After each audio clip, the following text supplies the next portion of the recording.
Medina मस्जिद में भी नमाज ईद उल अजहा अदा की गई, जहां फर्जंदान तौहीद की बड़ी तादाद ने नमाज ईद अदा की। नमाज ईद से कबल साबिक रियासती वजीर मोहम्मद अली शब्बीर ने बयान करते हुए आलम इस्लाम और कामरेड्डी के मुस्लिम भाइयों को ईद की मुबारकबाद पेश की और हज़रत इब्राहीम अलैहिस्सलाम की कुर्बानियों का तज़किरा किया।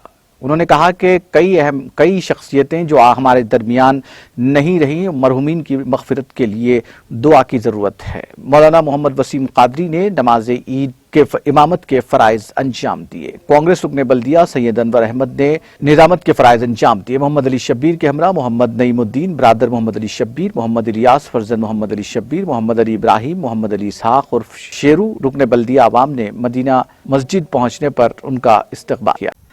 नाज़रीन, हमारे टीटीवी न्यूज़ को सब्सक्राइब करिए, बेल आइकॉन को प्रेस करिए, शेयर करिए और लाइक करना ना भूलें। और किसी एडवर्टाइजमेंट से मुताल्लिक़ जानकारी के लिए हमारे इस नंबर पर कॉन्टैक्ट कीजिए। हमारा नंबर है 9550102020।